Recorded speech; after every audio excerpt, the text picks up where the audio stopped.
Hey church, Pastor Daniel here in the sanctuary for our first midweek minute of the new year. And as we begin this new year, I hope you are filled with a spirit of hope and expectation for what God is doing in our midst.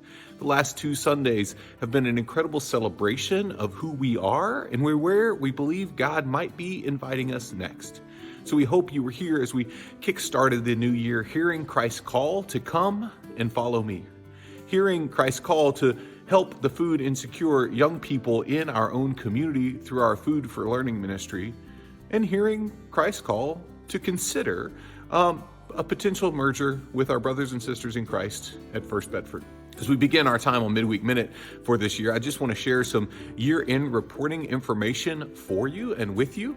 As many of you know, we set a goal in November of having 100 families within our church complete pledge cards to financially support the ongoing ministry of Martin into the new year. This would have represented an increase of 30 families from 2024 to 2025.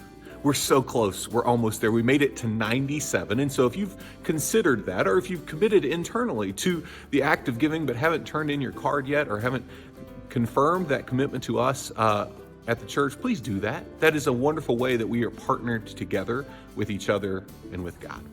Also want to share with you some year-end numbers. We turned in our year-end reporting to the United Methodist Church this week, and a couple of things to highlight and to celebrate. Worship attendance rose again this year, reaching our post-COVID high of 269 people worshiping with us each and every weekend.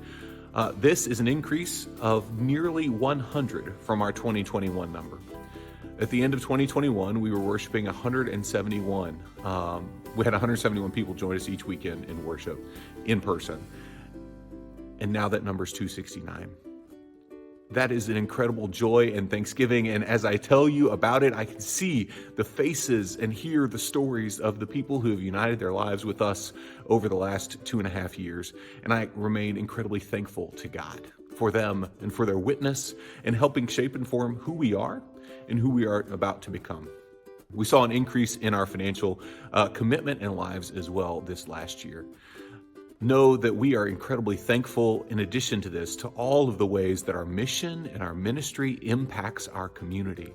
Some of that is incredibly quantifiable, and some of that, its impact goes beyond our ability to put a number on it.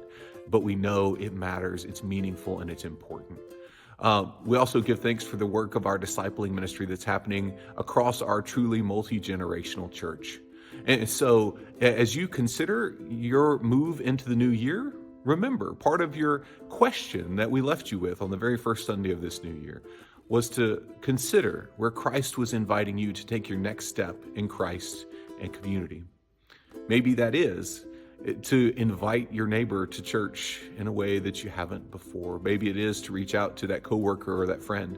Maybe it's to make a commitment to your own discipleship and growth, or to create space for someone else to grow. Maybe it's to work with our young people, our kids, our students. Maybe it's to serve in a new way in our neighborhood. As we launch into this new year, I hope you launch in with the same joy and celebration that I do this day, and I hope that you continue to hold the question that we began our year with.